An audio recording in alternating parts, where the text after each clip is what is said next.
Daniel chapter 2. In the second year of his reign, Nebuchadnezzar had dreams that troubled him, and sleep deserted him. So the king gave orders to summon the magicians, mediums, sorcerers, and Chaldeans to tell the king his dreams. When they came and stood before the king, he said to them, "I have had a dream and am anxious to understand it." The Chaldeans spoke to the king, "May the king live forever. Tell your servants the dream, and we will give the interpretation." The king replied to the Chaldeans, "My word is final.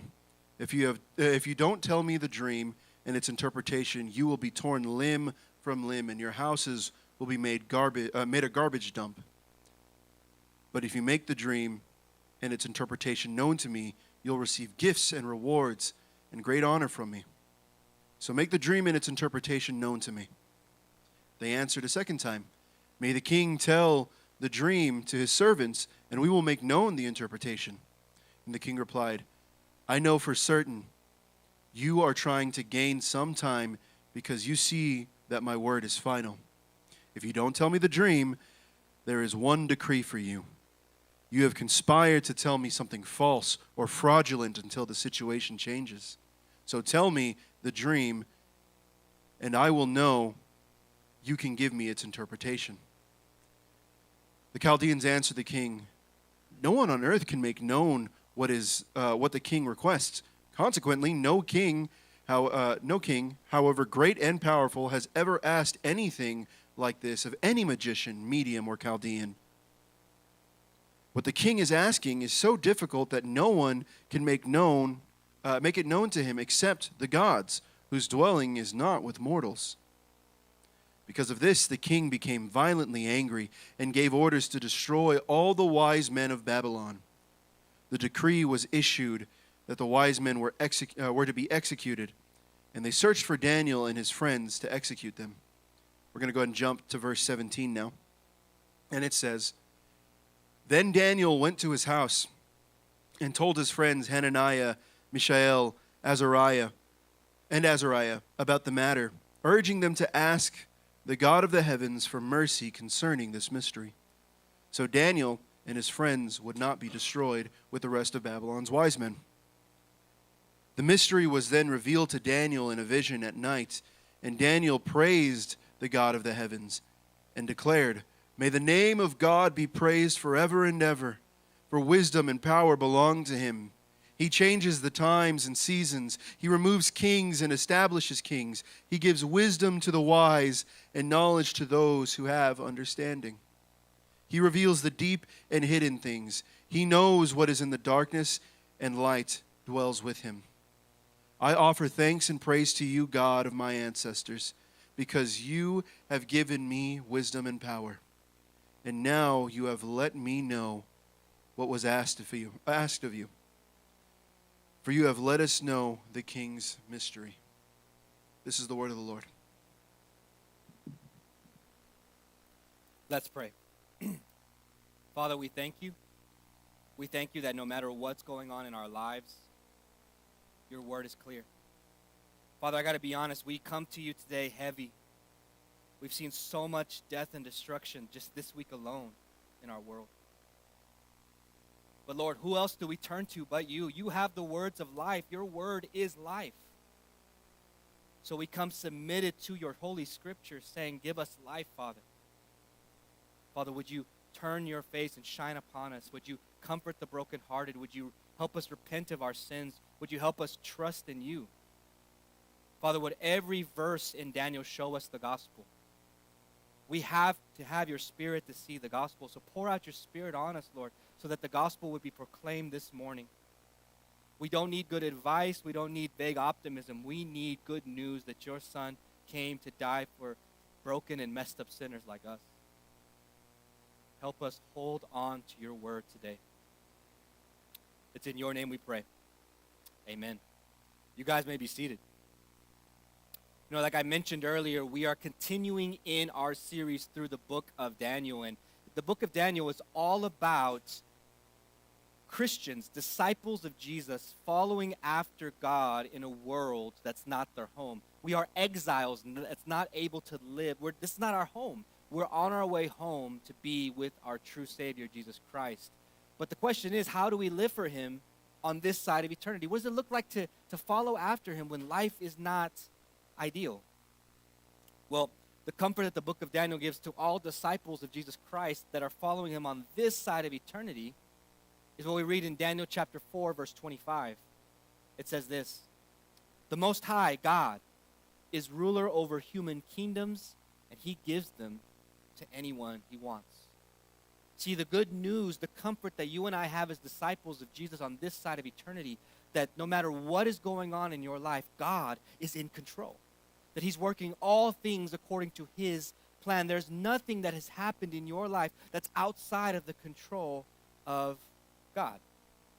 Really, the comfort of the book of Daniel to all of us who are following Jesus is simply this: our God reigns.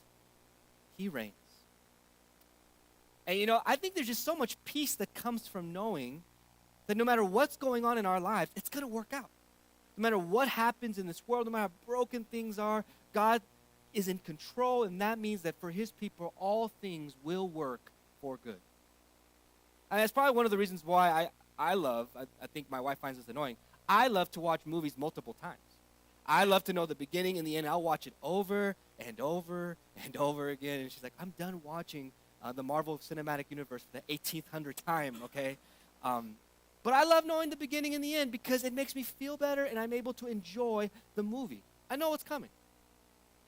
Crazy enough, when we look at our scripture today, it tells us that not only does God control all things and everything works according to his plan, listen to what our passage tells us today as well. There is a God in heaven who reveals mysteries.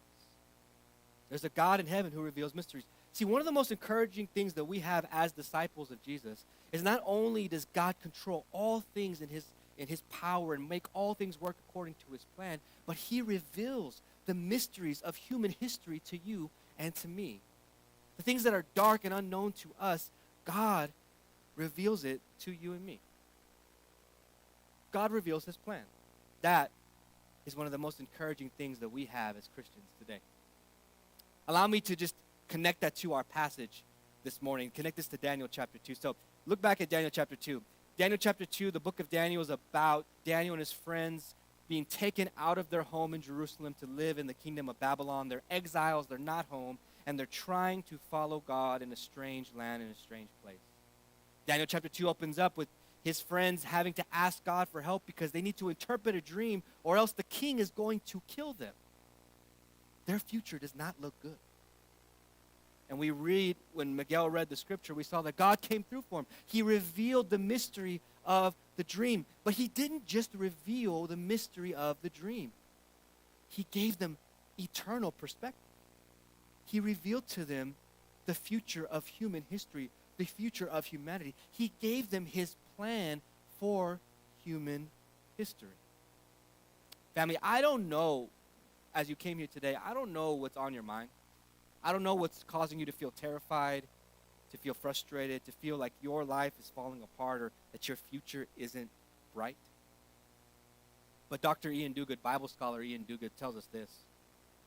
Here we see the uniqueness of our God of the Bible, who is both able and willing to reveal his plans and purposes to mankind. The good news is you and I don't know the future. But our God reigns, and he does. And not only that, but he reveals his plan for humanity to us. He's revealed it to you. So that's our big idea, the main point of the passage for today. It's this. God has revealed his plan for human history. God has revealed his plan for human history. And then that gives us 3 challenges from the text. Because God has revealed his plan for human history, 1, admit your limits. Admit your limits. 2, ask God for wisdom. And then 3, trust God's plan. So, admit, ask, and trust. Let's start with that first one. God has revealed his plan for human history. So admit your limits. Admit your limitations. Look back with me to verses 1 through 13 of our passage. We're not going to reread it, but I want to recap what we read earlier from it. So let's talk about it. The chapter 2 opens up, and King Nebuchadnezzar, king of Babylon, the most powerful political power on the planet at that time, he's dealing with a problem that he cannot solve. He's had a bad dream. Just to know what it means. So just like you and me, when we don't know what happens in our lives, when we're confused, we need to know information, what do? We go to Google. We look it up on Google. Well, there's no Google back then, so what does King Nebuchadnezzar do? He gathers the wisest people in his kingdom to ask for help. Do you notice in the text who he gathers? It says that he gathers the magicians. These were dream interpreters. He gathers the mediums, the demon experts in the kingdom. He gathers the sorcerers, the people who know witchcraft. He even gathers the Chaldeans. These are astrologers who read the future from the stars. The wisest people in his kingdom. But when he says, hey, tell me the details so I can know you're legit. Tell me the details of my dream and what they mean. Help me feel better about myself. Help me feel better about this whole situation. But what was the response? They said, no one knows what you're talking about. And also, no king has ever asked us about that before. Family, in your life, you will face situations where you look for wisdom to everything here in this planet. You look for wisdom horizontally. And you know what you're going to hear? No one knows what you're talking about. And no one has ever asked us that before. You're going to hear, I'm only human. You know what's hard about being human? You know what's hard about having to have situations in your life where you need help and you need wisdom and you just don't know where to turn? Let's look back at the text. Look what the text says here. Look what the wise men and the magicians were lacking in the situation. One, they were lacking knowledge. Do you notice that the wise men told the king, no one knows what you're talking about. No one knows the details of your dream. Have you ever had a situation where no matter how many books you read, no matter how many YouTube videos you watch, no matter how many podcasts you listen to, you just don't have all the information you need about a particular situation? It's a lack of knowledge. Also, they lacked experience. Once again, the wise men told the king, no king, however great they were, has ever asked us to do this before. It's a new situation. Me and my wife, Megan, became parents 2 years ago. I guarantee you, every week we say, this is new to us. We've never faced this before. Oh my gosh, they started throwing up. What do we do with that? You know, it's a unique thing. We don't have all the experience. It's a lack of experience. But you also notice that there's a lack of perspective. The king gathers all of these different types of wise men together because why? He wants all these unique perspectives about his dream. Have you ever spent in a situation that you're dealing with, spent so much time trying to think through all the scenarios and think through all the perspectives just to realize that you missed the one scenario that actually happened? That's a lack of perspective. Family, life is going to teach you that no matter what you look to, no matter how much technology advances, there is no human that has all knowledge, experience, and perspective. What life's going to teach you is that you are only human. You have limits. We have limits. So the question there is, what are you going to do when your limitations are placed on full display? What are you going to do when you have to face the fact that you have limits? We'll look back at the text. Do you notice the reactions that the wise men gave to the limits that they saw? I mean, one reaction was anger. The king was angry that neither him nor his wise men knew what was going on with the dream. So what did he do? He said, I'm going to kill all of y'all. He says a death threat to all the wise men that works for him, especially Daniel and his friends. Have you ever been so frustrated about a situation that you just can't figure out? I know for me, when I get frustrated about a situation that I can't figure out, what do I typically end up doing is I typically end up lashing out on everybody who's around me, my wife, my family, my friends. Not because it's their fault, it's because I'm frustrated. We can get angry. But there's another reaction we can have to our limitations. It's fear. Do you notice what the wise men tell the king? The wise men tell the king this in the text. They say, what the king is asking is so difficult that no one can make it known to him except the gods, whose dwelling is not with mortals. See, the wise men tell the king, no human knows this. This is pointless. This is hopeless. The gods, the Babylonian gods might know, but they don't tell us anything. It's a hopeless situation. They were so fearful that they were paralyzed. And throughout the rest of the text, they don't take any other actions at all. Paralyzed in their fear. Have you been so flustered by a situation in your own life? So afraid that you just become paralyzed and you're too scared to make any decisions? So it just feels like you're stuck? You're reacting to your limits in fear. So what do we do with that tension? Well, Bible scholar Dr. James Hamilton tells us that that tension is actually meant to point us to the God of the Bible. This is what he says. He says, from the beginning of Israel's scriptures, Yahweh was a God who was in the Garden of Eden. His glory filled the tabernacle in the wilderness, and he indwelled the temple in Jerusalem. The story of the world's true Lord is that of a God who dwells with flesh, who dwells with us. See, family, when your limitations become obvious, you can respond in fear or anger. You can spend your whole life being angry or afraid. But what God wants you to do is he just wants you to relax. He wants you to admit that you have limits and to enjoy the fact that he reigns, that he's a God who has all knowledge, that he's a God who's eternal. He has all experiences, that he's a God who's omnipresent. He's everywhere, which means he has all perspectives. See, when you admit your limits, that's when you can start to enjoy the good news that God reigns over all things. When you face your limits, just admit it and enjoy the fact that God has no limits.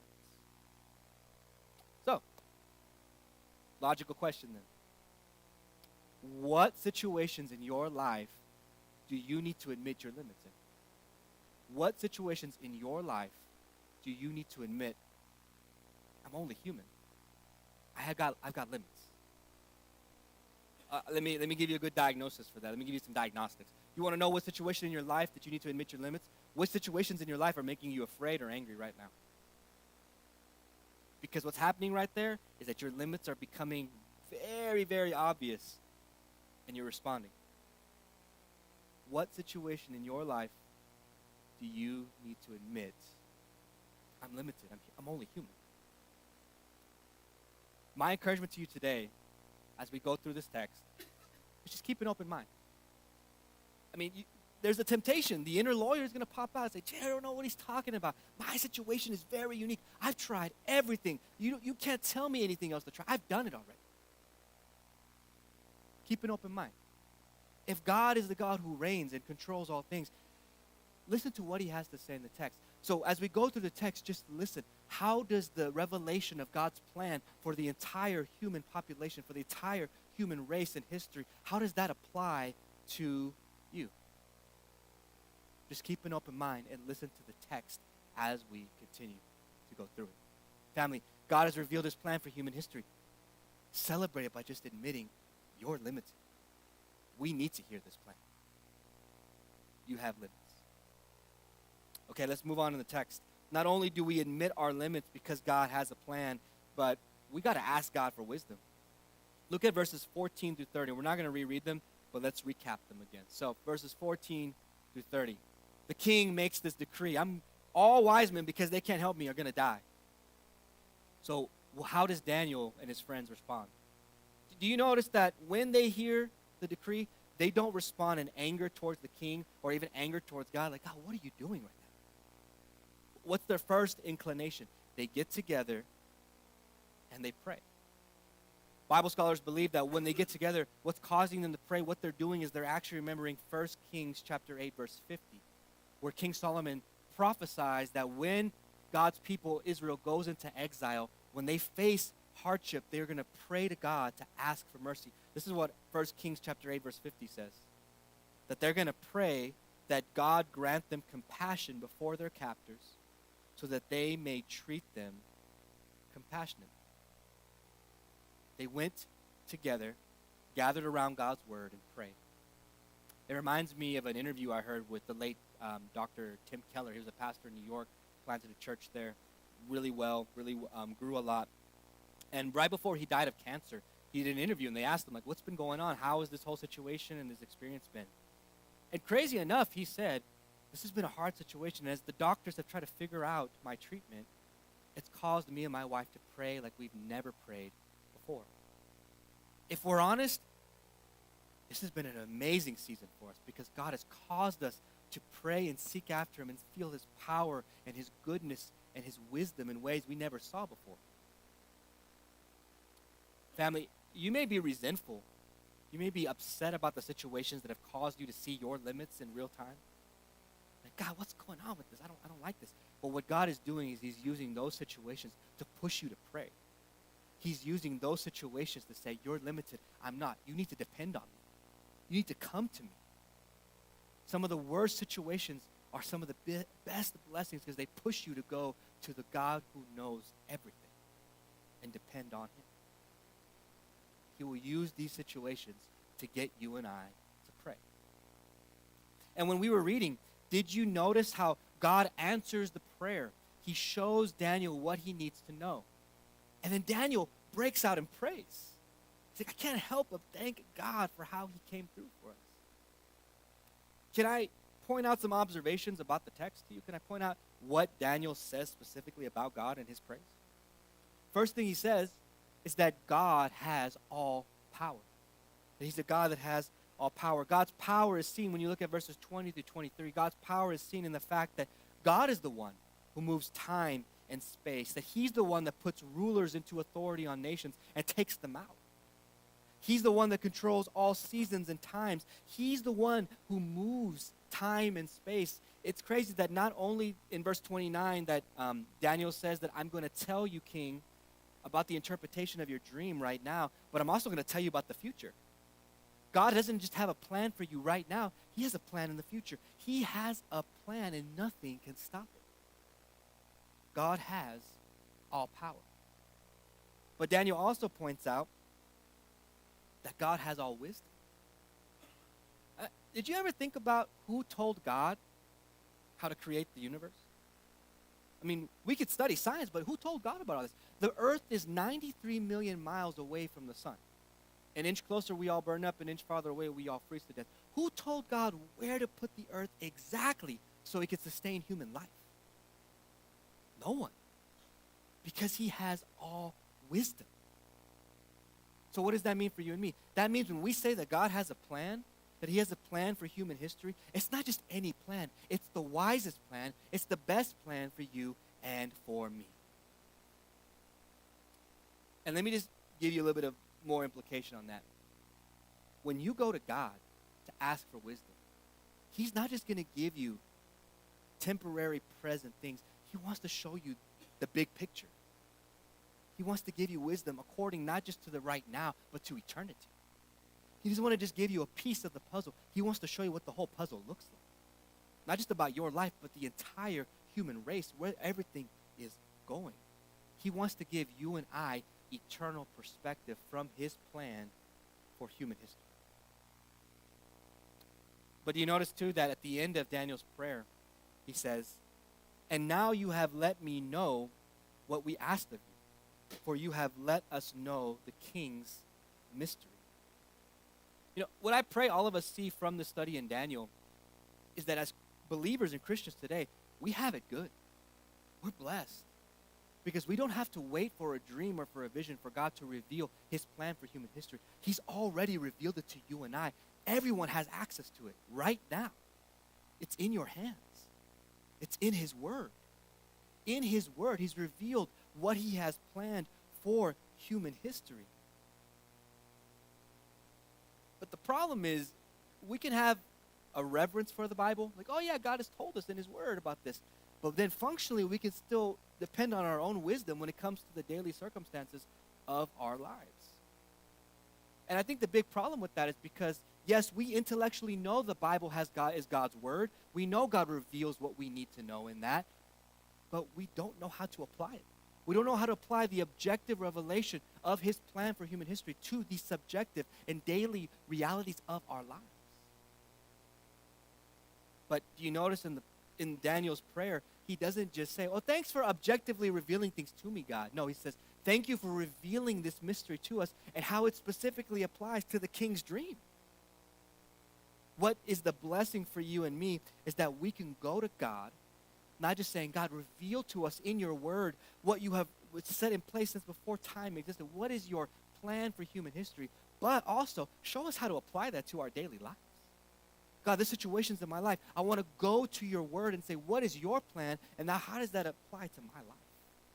You can ask God to help you apply his word to your life. He doesn't just leave you hanging.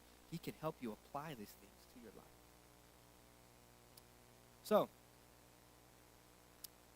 allow me to ask you another question. What does it look like for you to seek after God's wisdom? What would it look like for you to ask God for wisdom in your daily life? I mean, I think we all would agree. We need to ask wisdom from God. How do we do that? Allow me to point out three things from the text. When Daniel and his friends ask for God's wisdom, there's three components, three things that are involved in the asking for wisdom. When we ask for wisdom, one, there needs to be scripture. Like I said, do you notice how they came together and they're basically repeating 1 Kings chapter 8, verse 50. If you want to know God's wisdom, if you want to know his plan for human history and how that applies, you have to go to the scriptures. You have to see, God, what have you revealed? I got a bunch of plans, but I need to know your plan. The word has to be involved. You have to saturate yourself in the scriptures. Scripture has to be involved in asking for God's wisdom. The next thing that has to be involved is prayer. Once again, did you notice that they gathered and they prayed? They didn't just vent. They didn't just process. They probably did some of those things, but mostly what they did is they prayed and asked God for mercy. Prayer is the language of dependence. Prayer is the way we say, God, I'm limited. You're not. You reign. I need you. When you're asking for wisdom, we have to pray. Lastly, when you ask for wisdom, we need community. You notice that Daniel gathered with his friends. They got together and prayed together, gathered around God's word together. When we as a church of Christians gather, what we're doing is not just gathering to have some fun. We're gathering to come before God saying, we desperately need you. There's things in our lives we just can't figure out. There's things that are so broken and messed up. Would you help us apply your word to our lives? When we gather together like what we're doing today, it's to cry out to God saying, we need your wisdom. Help us apply it. And even as I think about Citylight, we already have a mechanism in our church, a system in our church that helps us practice these scriptures already. It's the city groups. What do we do in city groups? City groups, we gather around God's word, we discuss the scripture, we check in on one another, what is going on in our lives, and we pray for one another. That's what we're doing. We're gathering, we're practicing Daniel chapter 2. We're saying, I need to gather with my family because there's so much going on in my life. I need to gather, get in the word, and pray and ask God to give us wisdom. Now, I'm not saying that if you go to city group this week and you say, hey guys, here's what's going on, would we pray, that the answer is going to become super clear in the next 5 minutes. I'm not saying that. But what I am saying, as you commit to gather around God's word with your city group, as you commit to regularly come and say, guys, here's what's going on. Would we pray about this job? Would we pray about my relationship? Would we pray about this? Would we pray about that? The Lord will use these basic things, scripture, prayer, your community, to guide you in his wisdom, to guide you along. You may not know all the details, but he will guide you using these basic Christian elements. Gather with a city group this week and say, guys, I'm done doing this solo. Would we gather to pray? Would we seek God's wisdom together? God has a plan for human history. He's revealed it. Ask him for wisdom. Okay, let's get into the final portion of the text, though. God has revealed his plan. Now you just got to trust his plan. So I've been saying God has a plan, God has a plan, God has a plan. Well, what is the plan for human history, right? Well, it's in the text. God reveals it through the dream of the king. So allow me, we didn't read it earlier. I'm going to read the king's dream to you, and we're going to talk about what it means. So in your Bibles, look back at verses 31 through 33. I'm going to read it to you. Listen to the king's dream. Daniel received this from the Lord, and he said, King, I'm going to tell you, and this is what it means. Here's the king's dream. Your Majesty, as we were watching, suddenly a colossal statue appeared. The statue, tall and dazzling, was standing in front of you. and its appearance was terrifying. The head of the statue was pure gold. Its chest and arms were silver. Its stomach and thighs were bronze. Its legs were iron, and its feet were partially iron and partly fired clay. That is the dream of the king. And verses 39 through 42 tell us that the statue that the king saw represented the kingdom of Babylon, the gold, and then after it, the kingdoms that were to follow after King Nebuchadnezzar. Now, the big interpretive question that people debate about in this text is, when Daniel says these are the kingdoms that are going to follow after you, is he talking about kingdoms that we see today, like in our current time? Or is he talking about the kingdoms that immediately followed after Babylon? So that would be Persia, Greece, and Rome. You can debate that. You can debate it. Christians have debated that for a while. But that's not the main point, really. The main point is what we read in the next verses 34 and 35. Here's the main point. When he tells them about the statue, he says, a stone broke off without a hand touching it, struck the statue on its feet of iron and fired clay, and crushed them. Then the iron, the fired clay, the bronze, the silver, and the gold were shattered and became like chaff from the summer threshing floors. The wind carried them away, and not a trace of them could be found. We can debate a lot of the details here, but here's the main thing that the text is pressing on you from the dream of King Nebuchadnezzar. God's plan has nothing to do with the glory and the greatness of human kingdoms and achievements. The hope for the human race, the hope for humanity is not that we're going to figure out this technology stuff, not that there's going to be a super country of political power that one day will make all things better. God's plan has nothing to do with the glory of man. Because think about all of your and my achievements that we do in work and in school, sports, whatever. One day someone's going to break your record. Someday someone's going to make more money than you. Someday someone's going to do better than you and I. And people are going to forget the greatness that we have. What God wants you to know today from the text is don't get it wrong. No earthly kingdom or power lasts forever. No kingdom or power lasts forever. But do you notice in the text, though, that as Daniel talks about this big stone that comes to crush this statue that represents the kingdoms and the powers of the world, he actually tells us what the stone is, what the stone represents. In verse 44, he says, in the days of those kings, the God of the heavens will set up a kingdom that will never be destroyed, and this kingdom will not be left to another people. It will crush all these kingdoms and bring them to an end, but that kingdom will last, will itself endure forever. He's saying that the stone that crushes the kingdoms of the world, that's going to outlast the kingdoms of the world, is the kingdom of God. And in the New Testament, do you know who's constantly referred to as the stone, as the cornerstone? Acts chapter 4, verse 11. This Jesus is the stone rejected by you builders, which has now become the cornerstone, the foundation. See, the Bible teaches us that by nature and by choice, we all naturally have rejected God and chosen to live for our own glory. We've chosen to build our own kingdoms instead of living for God's kingdom. That's called sin. And what sin does is that it separates us from God and places us under his divine wrath against sin. But God, in his love, didn't just leave us to face judgment.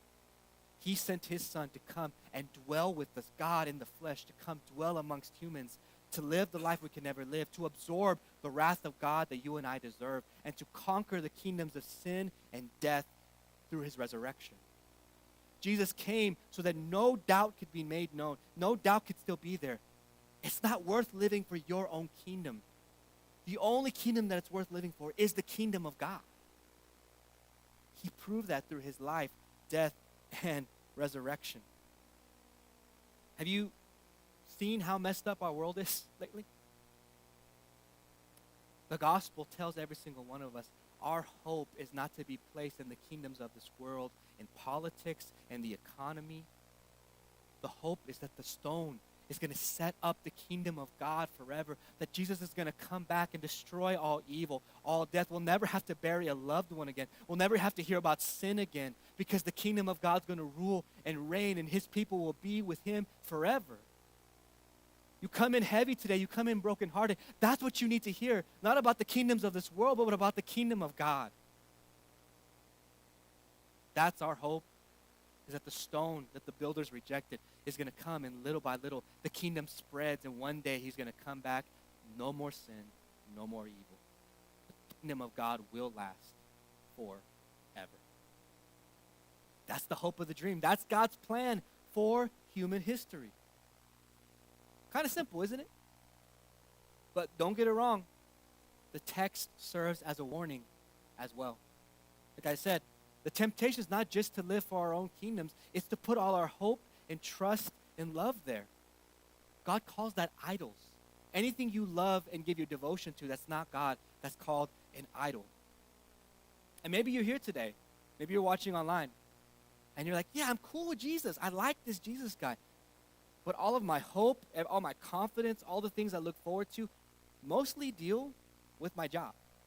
Mostly deal with this relationship that I'm in right now. Mostly deal with how things are going on the political scale for me right now. Then here's the truth. If Jesus is not the cornerstone of your life, if he's not the foundation of your life, if he's not what you're building your life on, you have rejected him. He's either your everything or he's nothing. And what Jesus warns us about in Luke chapter 20? He says this. But he, Jesus, looked at them and said, then what is the meaning of this scripture, that the stone that the builders rejected has now become the cornerstone? Everyone who falls on that stone will be broken to pieces, but on whomever it falls, it will shatter. We said it. The kingdom is coming. Jesus is going to come back. That means the stone, the cornerstone, is coming. One day, you and I are going to have to stand before Jesus and give an account for how we lived our lives. And if you're built upon anything else to save you for your sins, if you're looking to anything else to justify you and tell God, I'm a pretty decent person, if you're looking to anything else to say, you saved me from my sin, it's not going to work. It can't save you from your sin. There's no other foundation that could change you and redeem you and heal you from the brokenness of your life. If you've built your life on anything other than Jesus, you're in sinking sand, as that song says. It's not worth it. So here's my encouragement. Just don't reject Jesus. Stop standing on the fence today. Don't run from him. Build your life on the rock today. Repent and believe the gospel. Confess the ways you've failed God. Confess the ways you've turned away from God. And believe that Jesus is the cornerstone. That he's the one that comes, and he's going to set up a kingdom that outlasts everything else. That his kingdom is the true hope for humanity. That you and I, as broken sinners, if we go to Jesus, he will make us new and will be brought into the kingdom that lasts forever. Repent and believe the gospel today. And if that's you, we're going to have a prayer partner in the back.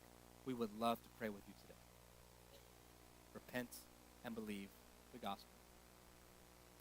But before we end, maybe you've been following after Jesus for a while, and you're like, man, my life is falling apart. My world is falling apart. Have you not seen the news lately? What do I do with that? Talk about Jesus being the cornerstone. Man, I feel like I'm standing on shaky ground right now. Can I encourage you with Hebrews chapter 12, verse 28? It says this, therefore, since we are receiving a kingdom that cannot be shaken, let us be thankful. By it, we may serve God acceptably with reverence and awe. I want to remind you today, even though you may feel like your life is falling apart, you may feel like you're standing on shaky ground, the world may feel so dark to you. The truest thing about you is that you belong to God. That you are part of, in Christ, if you've turned to him, if you've put your faith in him, you belong to a kingdom that cannot be shaken. So my encouragement to you is that, yes, cry out to God. Say, God, I'm hurting, I'm broken, yes. Get in your city group today, go in the back for prayer. Say, it's been a rough time. But as you cry out, as you voice your pain and your frustration to God, would you also just take a small amount of time to thank him Would you thank God today that you were once dead in your sins and now you're alive in Christ Jesus? That once you belonged to the kingdoms of darkness and sin of this world, and now you belong to the kingdom of light in Christ? That even though your world is falling apart, even though your world may feel like it's gone, you belong to Jesus? Would you take a moment to thank God that even though everything seems dark, your future is bright? Take a moment to thank God today. So to finish, let me remind you what King Nebuchadnezzar says at the very end of the dream. He says, "Your God is indeed God of gods, Lord of kings, and a revealer of mysteries." Family, there's so many opportunities for you and I to be discouraged. So many opportunities for you to look at the world and say, this is bleak, my future is not bright. But if you are in Christ, God has revealed his plan for human history, and you are involved in that. Before time existed, he knew and he wanted to redeem a people for his name, and his plan is that his kingdom will reign forever. If you are in Christ today, your future is incredibly bright. Would we be a people that remembers that? Family, would we be a people today, a church that celebrates the good news that God reigns and he has revealed his plan for human history? Amen? Let's pray. Father, we thank you. Father, your word is so deep, so much wisdom, so much knowledge, and yet it's so simple that kids can understand it. You have revealed your plan for human history for us. Father, forgive us when we think our plans are better. Forgive us when we think, and I'm guilty of this, that hearing the gospel is just getting boring. That yes, you died for our sins. Yes, you're coming to establish a kingdom forever. But what does it have to do with my life? Father, it has everything to do with our lives. Forgive us when we take for granted that you have revealed all things in your word, things that we desperately need to know. So would your gospel fuel our worship today? Would we sing? Would we thank you? Would we ask for prayer because we know that you have revealed your plans from human history? You're not far away. You're near to us. Help us remember that you don't keep us in the dark. It's in your name we pray. Amen.